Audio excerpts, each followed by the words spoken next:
Good evening, Chelsea fans, and welcome back to episode 4 of Chelsea Waves.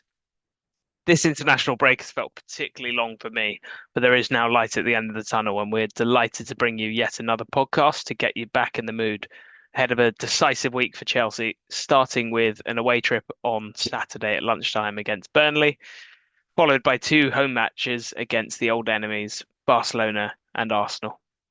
We'll be previewing all of this and be joined by Barcelona fan Juan España, who now runs his own football academy in Costa Rica to bring an outside view from Barcelona perspective.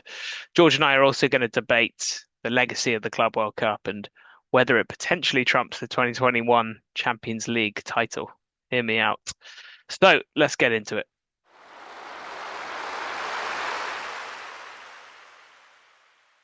So, the international break draws to a close.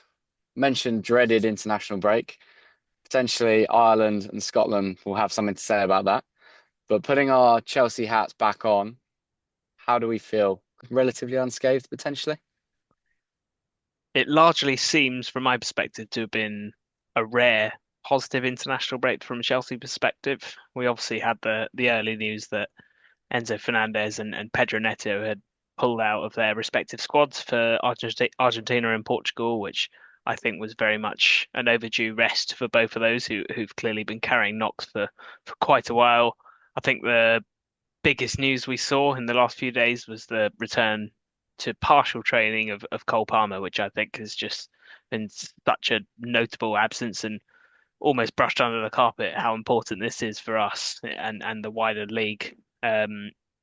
So having him back and hopefully getting him up to speed ahead of the pivotal next week will be really critical for us. We've even seen Badiashile back to training now.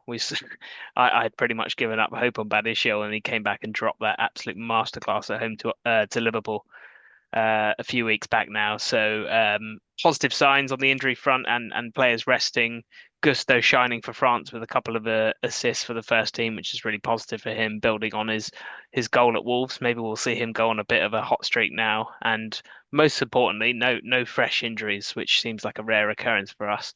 I do want to call out a couple of slight annoyances from the international break, in particular De La Fuente, the manager of Spain, persisting in playing Cucurella come what may. So he's played 180 minutes in two dead rubber games for Spain, which is just deeply annoying when they've got Alex Grimaldo and Alejandro Balde on the bench as well, two fantastic left backs who are more than capable of stepping in even for 30 minutes. But Cucurella is so important to the Spanish system, and then he just absolutely refuses to pull him away from the starting lineup.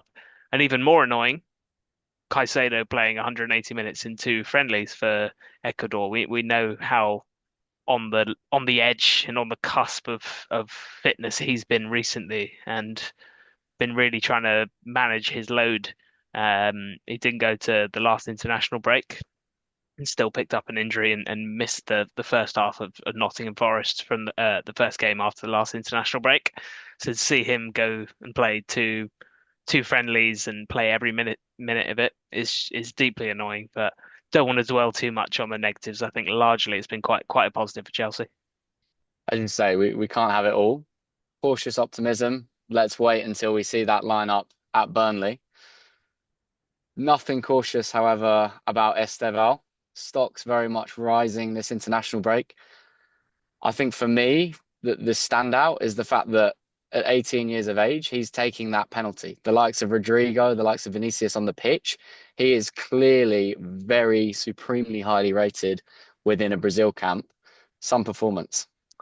Well, you asked me for my thoughts on the international break, and I went on a quite large monologue there and didn't mention Esteval, which seems a bit mad. I think he was probably the biggest positive of the whole 10 days here, putting himself massively on the map for Brazil, and I think now establishing himself not just as a mainstay in that team, but probably a starter and their most important tacker. I could probably posit at this stage.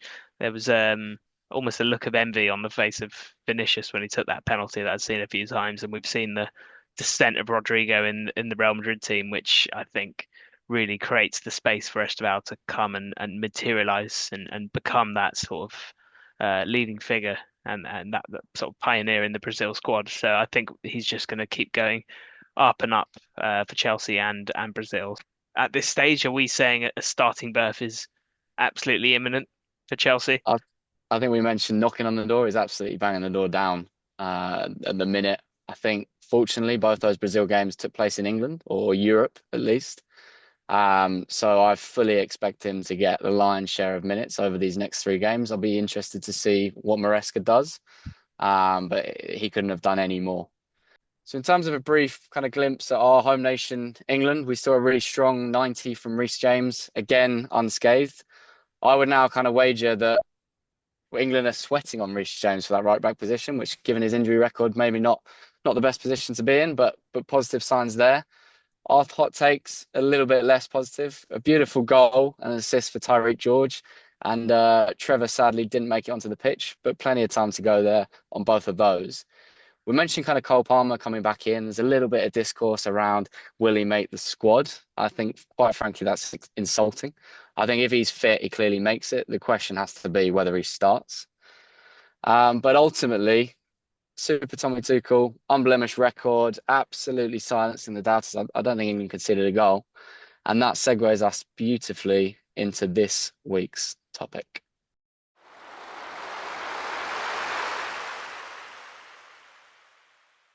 An extremely controversial topic for this week's theme. I was frankly stunned when you first raised this, Ryan. I believe spurred from kind of debate on Twitter. The Club World Cup 2025 and its legacy is/will be greater than the Champions League win under Tommy Tuchel in 2021. Let's I hear it. I think this one started from a tweet we saw online. I can't remember who exactly it was, CFC Daily or one of those guys.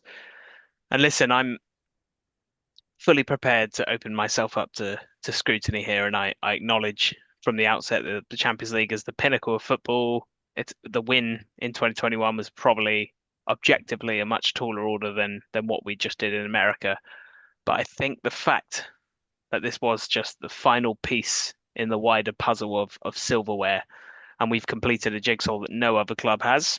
I think objectively, money talks, and this tournament is going to just grow and grow in stature and importance on the world stage.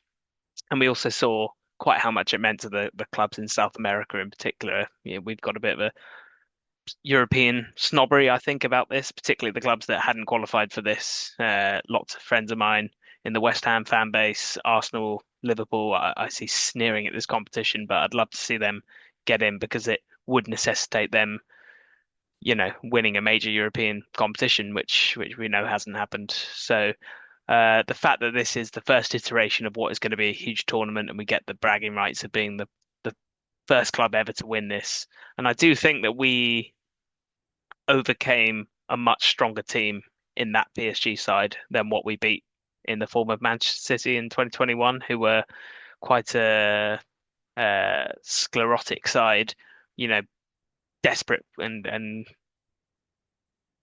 pushing hard for that first Champions League title that had eluded them for so long. I'm not trying to provide a revisionist history here, but I do think it was a better PSG team, man for man, that we beat. We had players like Sterling and Zinchenko starting in that Man City team on the day, which, compare that to Nuno Mendes and Kvaratskhelia in the equivalent positions. I do just think we beat a better team. I think undoubtedly, whenever it comes to Chelsea, there's an element of downplaying, detracting from achievements. And I think, to be honest, that can be applied to both of these tournaments. I think we cannot understate the importance, the quality of that Champions League run. Ultimately, us getting our second Champions League title has us join the elites, the top 10 clubs in European football with more than one title. The likes of City and now PSG finally have one, but they don't have two. So definitely keeps us kind of ahead of the pecking order in those kind of debates for the time being. But looking at that run specifically, we are talking here about the least goals conceded in Champions League history. 4 goals conceded. And no, we didn't have a dud run to the final.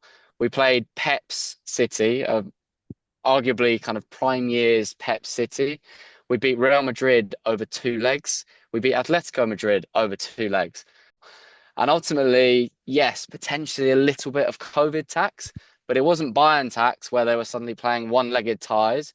We still played a full 13 games and we went 13 games unbeaten.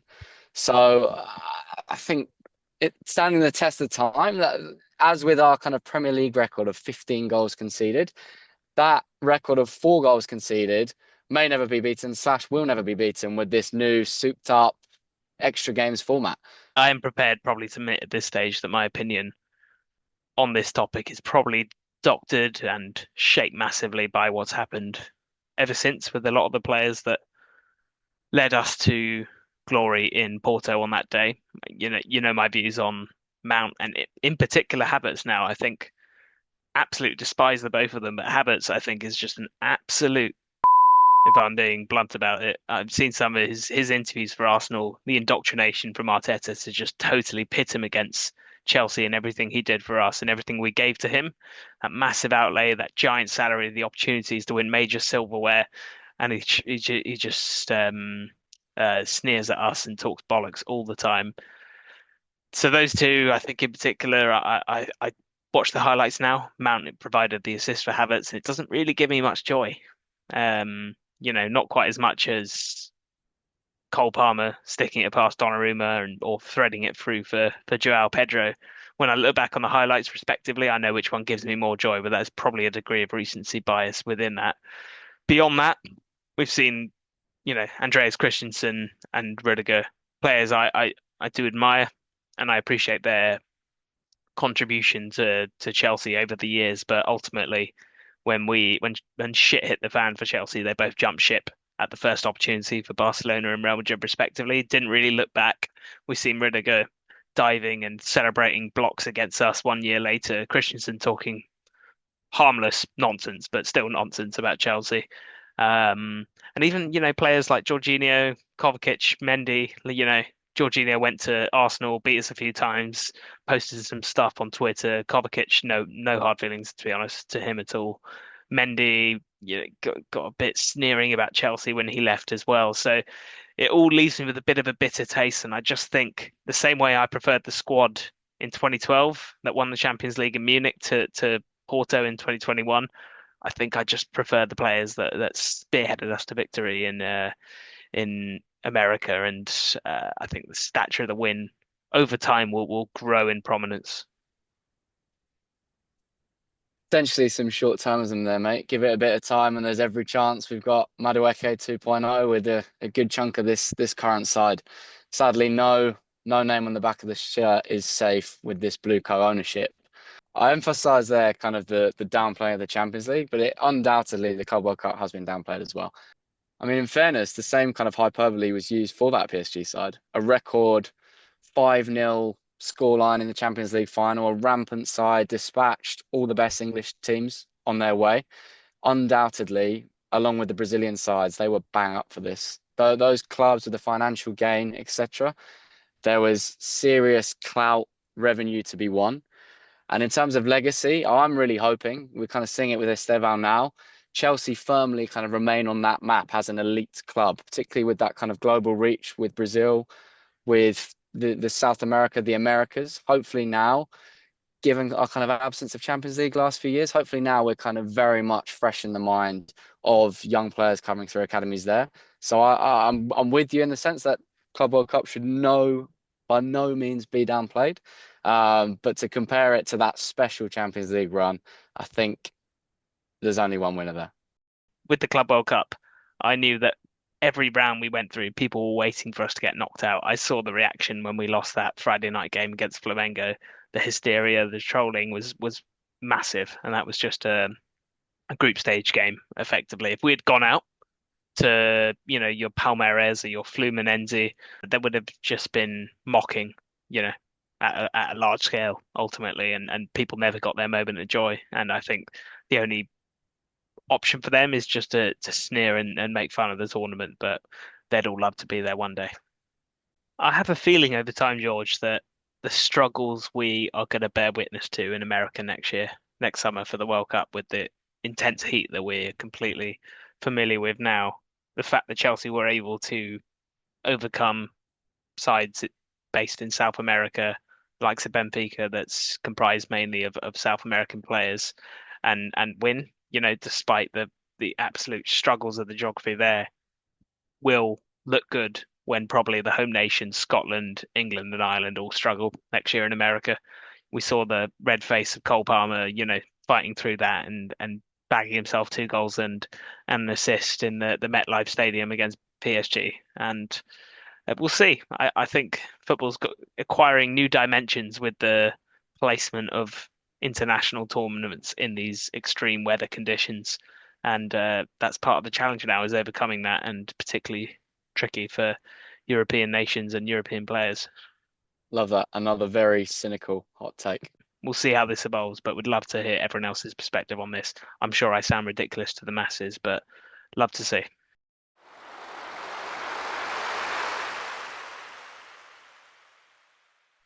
So, George, here we are again, post international break, another 12:30 kickoff against a Premier League lower end team in the form of Burnley. We had this same conversation off the back of the last international break with Postecoglou's Forest, and we know how that went. But I am sensing this one might be a bit more of a struggle. How do you think this one is going to unfold? I have to say those first 20 minutes at Forest away were very much a struggle. I think on the face of it, a 3-0 win. Rival fans didn't watch that game, would have kind of assumed plain sailing Chelsea against a lesser side. But realistically, we didn't wake up for the first half hour and frankly got away with murder. So yes, another post-international break, 12:30 kickoff. How will we fare? Potentially another back five. We saw those low block tours against Sunderland, potentially improved against Wolves, but I mean, Wolves all at sea. I'm not expecting Burnley to be mugs. I think they had an unbeaten record in the Championship, 24-25. And that record was only breached by kind of the champions Liverpool in the 90 plus minutes. And then more recently by table topping Arsenal. So very much a banana skin. But ultimately, I'm hoping we've turned the corner. I'm hoping we've learned from the Sunderland mistake. And I'm hoping that we take this game very seriously in the context of the Barcelona and Arsenal games in the week. I don't know much about this Burnley squad, to be honest. Obviously, we've got Leslie Ogochukwu there, who we're quite familiar with. Kyle Walker at right back, albeit a washed version of Kyle Walker. This Fleming up front, I'd never heard of him, to be honest, until I looked at my live score during their last game against West Ham, and he obviously got a goal in that. So I don't know what to make of them, to be honest. They've moved on from the Sean Dyche identity towards Vincent Company, where they made the massive transition to this sort of open, expansive style. I don't know what Parker is trying to implement there now, to be honest, but it doesn't seem to be working too bad. But they sort of seem neither here nor there, but we'll see, I guess. I think you say a few kind of plucky performances. They were very much grouped with Sunderland and Leeds at the start of the season. The relegated clubs are different this year. They're really kicking on. They're not going to be mugs. Teams towards the bottom of the table starting to sweat. Sunderland's still going strong, but it does look as if both Leeds and Burnley, with resolute starts, both looking solid, building from the back and winning some home games. The underlying data, the XG, is very much starting to slip. So let's hope that trend continues with Burnley and that Chelsea can get a nice early goal to get ahead and then maybe start to look at those fixtures in the week. But I think we're both in agreement that Burnley game more important than the Barcelona game.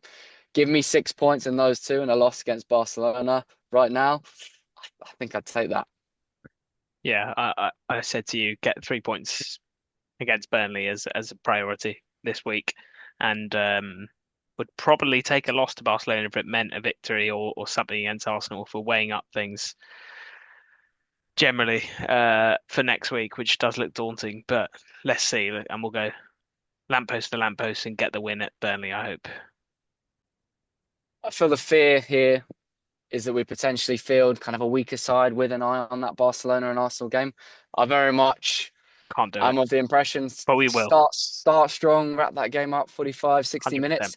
My fear is it won't go that way. Potentially we can see Mareka's potentially late mind is goal. programmed elsewhere, isn't it? He always wants to be smart Absolutely, and rest absolutely. and get those marginal gains when it comes to fitness. But we know there's not an easy game in the Premier League, as he saw even against Postecoglou's Forest. We had to bring Caicedo on and others at Forest. So we'll see how it goes. Let's have a projection, Ryan, for this game. I'm hoping we're going to come out the traps here, establish our dominance, and go into this game with confidence and take an early lead, get to 2-0. I think we're going to be pegged back and either push for the third or hold on for 2-1, to be honest. So I'm going to say optimistically 3-1.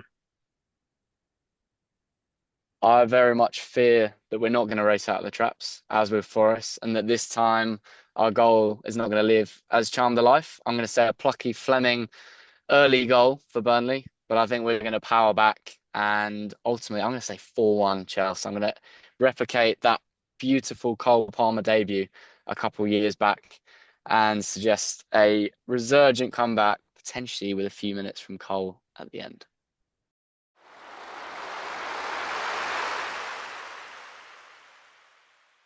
So it's time for the opposition view now, ahead of a thrilling Champions League encounter next Wednesday.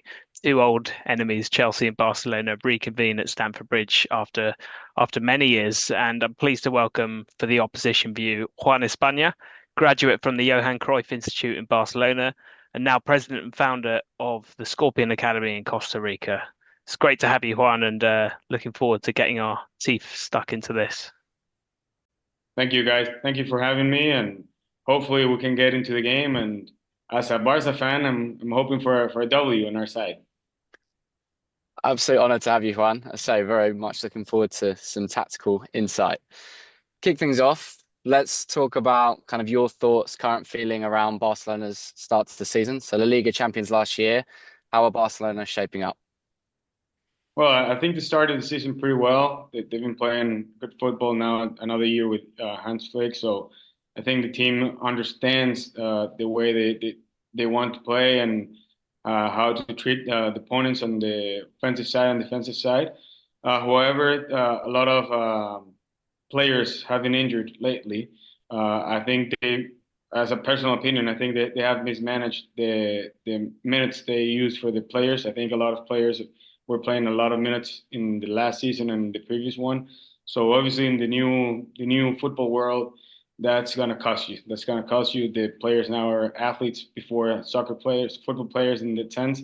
So yes, I mean a great season to start off, but now has been they have been having trouble in the last couple of games, a couple of bad losses in the league and the Champions League, and then a tie away from home and on the last game at Club de Brugge. So they definitely need a W here. It's going to be a tough game. It's always a great match when Chelsea and Barcelona play because of what happened in the past. You know, everyone talks about that game in the Champions League with Barcelona won in a you could say in a different way, but yes, it's always a good game. Chelsea is always up for the match, and Barcelona they need the points, and they're getting players back. So we'll see what happens. Can I just check, Juan, what the current injury report is from Barcelona perspective? I've seen two sort of decisive injuries in recent weeks with Pedri and Rafinha, but both look like they're on the cusp of returning or have returned already. I'm sure there'll be a slow process of bedding them back in, but are they in line for a start at Stamford Bridge, do you think? Yeah, well, mainly it's like you said, Pedri, Gavi, and Rafinha, which are key players for the club, I would say, especially the first two that we mentioned, Rafinha and Pedri, are complete starters. But also with Lamine Yamal, the recent injuries, they took him out of the Spanish federation right now because they want to protect him. They want to see what he can do. Aside of from the injuries, the social media parts, and the pressure that comes in with the player, but I think mostly it would be that they're missing the three main players for me that I think are going to be key, especially the way Barcelona plays, the way they pressure up front, the high line, and everything they do. These players know exactly what to do, and especially a player like Pedri who can control the pace of the game. I think it's very important for Barcelona. But we'll see. It opens up space for the younger guys or the guys that haven't had many minutes in the past. So we'll see what happens. I know it's going to be a great game, and And Chelsea, for me, has a great squad. You mentioned that Hansi Flick high line. I think they say as a sort of casual viewer of Barcelona, kind of that tie against Inter Milan in the semi-finals last year. As a neutral, potentially one of the greatest Champions League ties of all time. Insane drama, crazy volume of chances of goals end to end. You mentioned kind of a couple of weeks back that crazy tie against Club Brugge. Couple matches recently, as say with Rashford featuring and performing well, have kind of captured the imagination of the English audience. But is this Highline? Is this week in, week out, irrespective of opposition, players playing on the halfway line? I mean, it's almost akin to Postecoglou a couple of seasons ago for Spurs. Yeah, well, I think for the football fan, it's a great way to play the highline because it means a lot of goals. But on the other side, I think it's very tough, as you guys could see in the previous games. They can score a lot of goals. Obviously, Barcelona has the potential. They have the players. If you give them a chance, they're going to score on you. But on the other side, you can also see everyone can score on them. It's not just Club Brugge, Sevilla score on them, PSG, Real Madrid. They have had a difficult time to have a clean sheet on games. So it's entertaining. It's a great way of playing, but I think you need the right type of players to play that way. I think we have good defenders, but they're more physical, less speed wise in that sense. So if you want to play on the high line, I think you have to have really bad fast center backs in order to try to catch up the counters. Because once you do it every once in a while, it's impressive. It's fun, but once you do it every time, people know how to play. If you guys watched the game in the last Champions League against Club de Brugge, these guys were just waiting for him, and they had the striker just running every ball, and it worked for them. It worked. They scored 3 goals, but they could have been 6. So that's what worries me a lot in that sense that a lot of teams can score on them, and it's not only 1, 2 goals; it's 3 or more. So I guess he thinks that's the right way because I haven't seen him change it. He's still playing the same thing. For me, I would prefer less goals on our side and obviously conceding less goals, but we'll see. I think throughout the more games the team plays, it's going to be better and they're going to get better at that. As you say, game of opinions. I mean, on paper last year, won La Liga and were minutes away from a Champions League final. Less well this year, kind of Madrid regrouping, but as you say, a personnel issue. I guess time will tell. So Chelsea upcoming. Whenever we get kind of an opposition fan on the show, we are always keen to understand their view on the circus that is Chelsea FC. Particularly in this case, given that Barcelona Chelsea rivalry spicy over the years. How do you see Chelsea generally? Well, it's a particular club, I would say. A lot of players under the Chelsea brand, the Chelsea logo. A lot of players on loan. I might be wrong, but I think it's one of the clubs with the most active players in their salary list. So, or even loan. So that's kind of crazy. They're following a different way than most clubs do. It's actually kind of like the American way to do sports. Like if I can get as many players, the opposition is not going to have them. So I might not use them, but I have it on my side. So I don't know if it works. I think Chelsea's always been a great team. They have a very good players right now. And obviously with the new owner, they have a different perspective. The way they do contracts, like 10-year deals for X amount of money. That's you're used to see that in like NFL or baseball, but but not in football. So it's kind of different. I think, in my opinion, and the way that we handle the club, I've realized that giving that long of contracts is not good because the players get into a, a relaxed phase. They know they have a contract, they're gonna get their money, so it's like the drive that they had to do before to trying to get the money, they already have it. So for most of them, they're just looking for money, not the trophies. So that's the tough part here.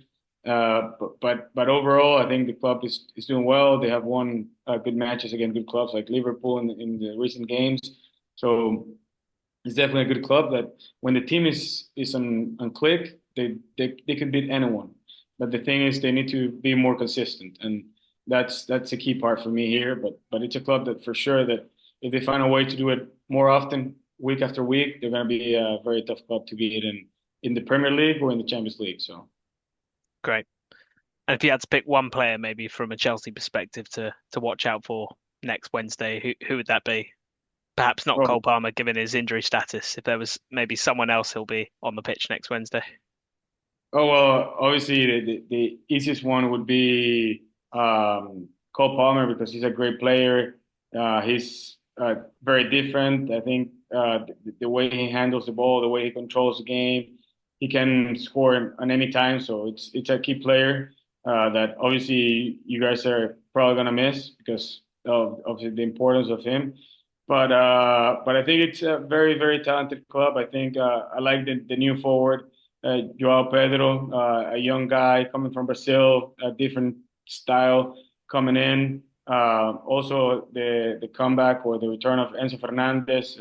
He's a guy that controls the game. He can handle the ball very well and brings the Argentinian spirit, to the club. So I think it's those two guys for me. They're good guys to keep an eye on and see what happens. But overall, a great squad and very talented players. So.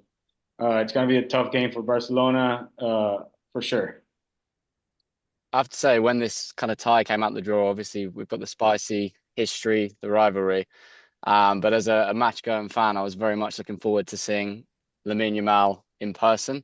Ideally, Lamine Yamal versus Cole Palmer. A lot of kind of debate. Let's hope they're both there on the pitch come Tuesday.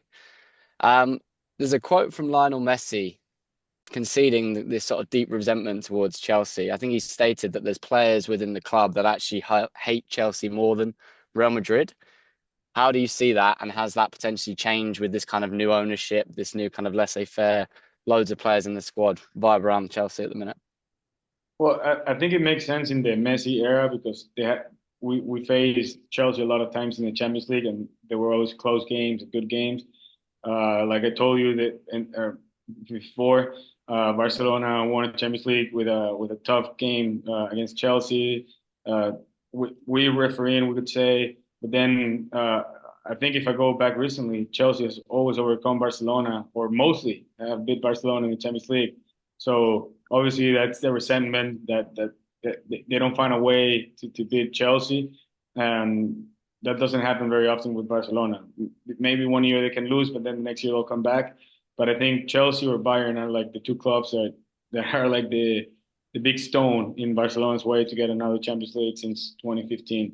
So it makes sense. I mean, in the past, the games were fun. Mourinho being there, great players like Eto'o going from Barcelona to Chelsea and so on. So I think it's a great rivalry they have in the past. I think it still goes on. It's different players, new generations, different coaches, different owners. So it will be a bit different, but I think it's football. Like you usually don't forget things in football, and you want to come back and take it back from them. So it will be a fun game. Absolutely. You mentioned kind of a thorn in Barcelona's side. So the head-to-head record going into this match is actually 4 wins apiece with 6 draws. So on that note, let's have your prediction for Tuesday night. Well, it's going to be a tough game, like I've said many times in the podcast. But I think Barcelona really needs to win. I think they have planned the game and they have had time to prepare for it. So I think Barcelona could win the game 2-1. It's tough to put a clean sheet against Barcelona right now, like I said before. But I think it's going to be a great game, or maybe even a draw. So I'm leaning with the Barcelona win because I'm being a fan right now. But if I go into the facts and just see what could really happen and be realistic about the both clubs at the moment, I think a draw would be likely the end of the game.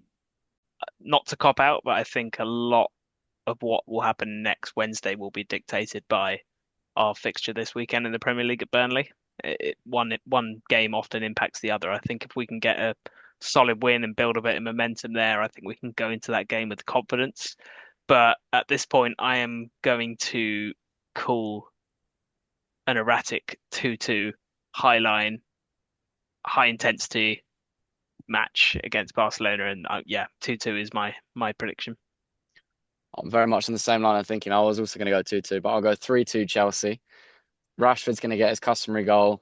against Chelsea at the Bridge. I think his 40-yard free kick against Caballero a few years back may even be the best goal I've ever seen live.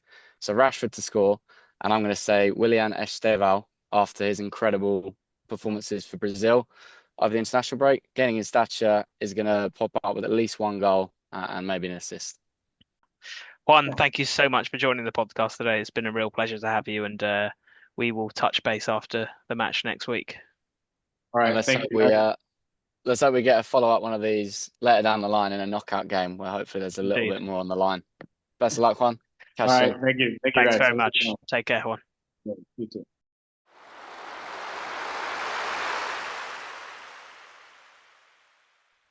Thanks everybody for tuning in once again today. There's going to be lots to dissect off the back of next week, but we'll be back towards the end of next week to review the matches against Burnley and Barcelona ahead of the critical London derby against Arsenal on Sunday. If you enjoyed the podcast, please do like, comment, and subscribe. Exciting update from our end as well. We're going to be launching very soon across Apple Podcasts as well as TikTok, Instagram, and Reddit. So please do stay tuned. Thanks and see you all soon.